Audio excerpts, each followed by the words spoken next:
Gold, trusted gold buyers. మీరు తాకట్టు పెట్టిన బంగారాన్ని విడిపించి ఈ రోజు ఉన్న మార్కెట్ ధరకు కొనబడను.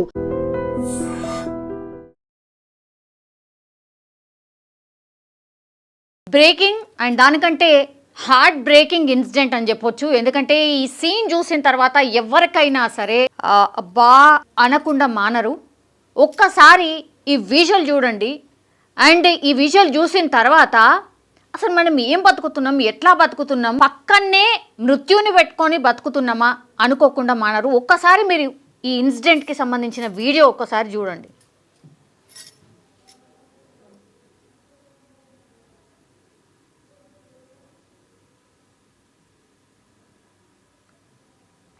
కేవలం 14 ఇయర్స్ మాత్రమే. ఇక్కడ పడిపోయిన అబ్బాయికి కేవలం 14 ఇయర్స్ మాత్రమే. ఇంట్లో మీరు చూస్తోంది ఇంట్లో వీడియో ఇది, సీసీ కెమెరాకి సంబంధించిన వీడియో ఇది. ఈ ఇద్దరు, ఈ ఎల్లో కలర్ టీషర్ట్ వేసుకున్నతను అండ్ ఆ బాబు ఇద్దరు కూడా షటిల్ బ్యాడ్మింటన్ ఆడుకుంటున్నారు ఇంట్లో. ఒకసారి మీరు గమనించండి, ఇక్కడ మీకు కనిపిస్తోందా ట్రాన్స్ఫార్మర్ ఉంది కదా, ఆ ట్రాన్స్ఫార్మరే ఎంత దగ్గరగా ఉంది అంటే గేట్ని ఆనుకొనే, ఈ వాల్కి ఆనుకొనే ట్రాన్స్ఫార్మర్ ఉంది. అది కూడా ఎంత అంటే హై లైన్ అంటారు కదా, ఒక్కసారి చూడండి. బ్యాట్ అంతే, షటిల్ ఆడుతున్నటువంటి బ్యాట్ని కాక్ పడ్డది. అక్కడ కాక్ని తీసే ప్రయత్నం దేంతో చేసిండు? ఆ షటిల్ బ్యాట్ ఐరన్కి సంబంధించిన షటిల్ బ్యాట్ అది. పాపం అసలు కనీసం అనుకోలే అనమాట, ఊహకు కూడా ఆయన ఊహించలే. జస్ట్ ఆ బ్యాట్తోని కాక్ తీద్దాము అనుకున్నాడు. ఆ కాక్ని ఈ ఐరన్ బ్యాట్తోని తీసే క్రమంలోనే ఒక్కసారిగా షాక్ ఎంత భయంకరంగా వచ్చింది అని అంటే, ఆ అబ్బాయి చూడండి కింద పడిపోయిండు. కింద పడిపోయిన తర్వాత ఈయన వాళ్ళని పిలిచే ప్రయత్నం చేసిండు. అసలు ఆయనకు కూడా అర్థం కాలే. కింద పడ్డ తర్వాత కూడా కొద్దిసేపు కదిలిండు ఆయన.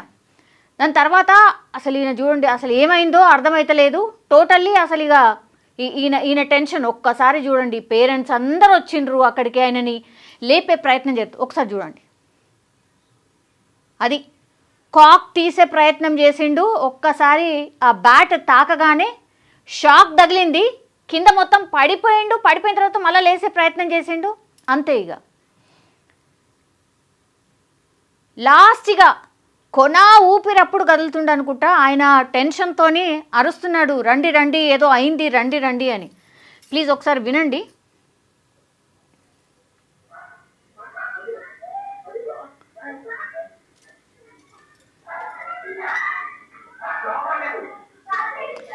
కేపీహెచ్బి పిఎస్ పరిధిలో వసంత్ నగర్లో జరిగింది. కేవలం 14 ఏళ్ళు మాత్రమే.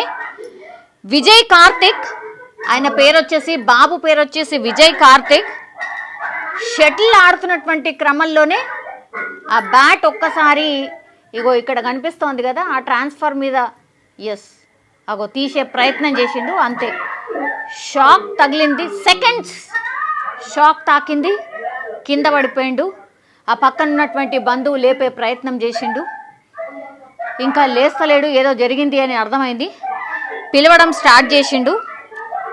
అంతే, ఇక ఆసుపత్రికి తరలించే లోపల మనం చూస్తున్న విజువల్ లోపలనే మీరు చూడండి, వన్ మినిట్ కూడా లేదు ఈ వీడియో.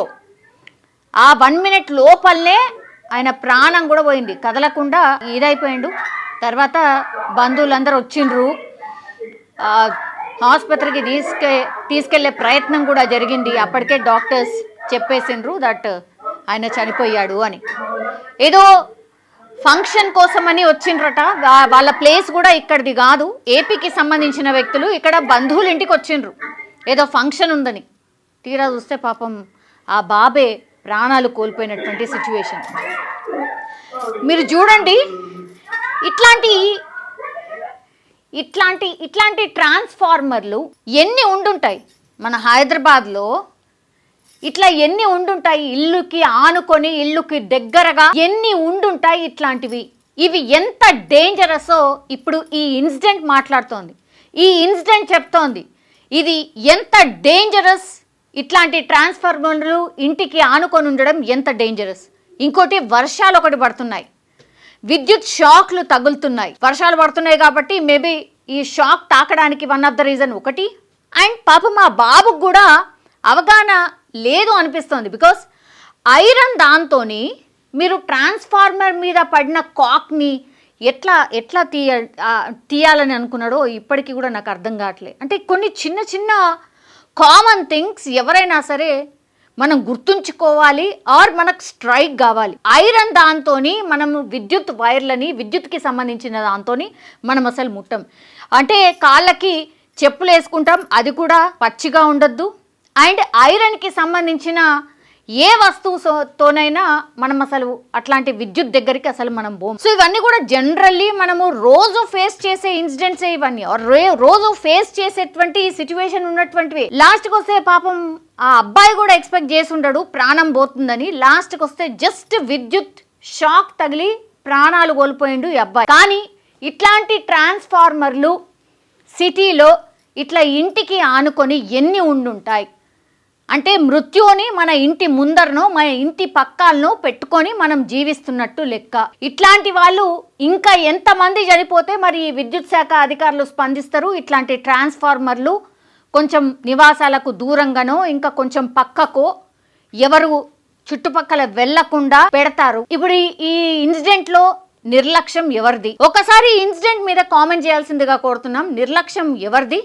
ఒకటి, అబ్బాయికి మినిమంగా అంటే కామన్గా థింక్ చేయాల్సింది దట్ ఐరన్తోని మనం ఆ విద్యుత్కి సంబంధించిన దాన్ని దేన్నైనా సరే ముట్టుకోవద్దు ఆర్ దేన్నైనా సరే మనం తీయొద్దు, తాకొద్దు అనేది అబ్బాయికి కూడా తెలవాల్సిందే. అది తెలియలేదు. కానీ గేట్ పక్కనే ఈ కాంపౌండ్ వాల్కి ఆనుకొనే నివాస ప్రాంతాల దగ్గర ఇట్లా ట్రాన్స్ఫార్మర్ ఉండొచ్చా? సో ఇన్సిడెంట్ మీద మీ కామెంట్ ఏంటో తెలియజేయాల్సిందిగా కోరుతున్నాం. నిజంగా ప్రస్తుతం ఉన్నటువంటి సమాజం దేనికి ప్రయారిటీ ఇస్తుంది? ఆర్థిక సంబంధాల చుట్టూ మాత్రమే తిరుగుతుంది. మళ్ళీ ఎన్నికలంగానే చాలా విరక్తి కలుగుతున్నాం. మంచి అనిపిస్తుంది కదా, లేడీస్ కూడా ఛాలెంజింగ్ జాబ్స్ చేసినప్పుడు చాలా బాగుంటది. ఫుడ్ డెలివరీ ఇవ్వటానికి వెళ్ళినటువంటి డెలివరీ బాయ్ అనిల్ పై కళ్ళ ముందు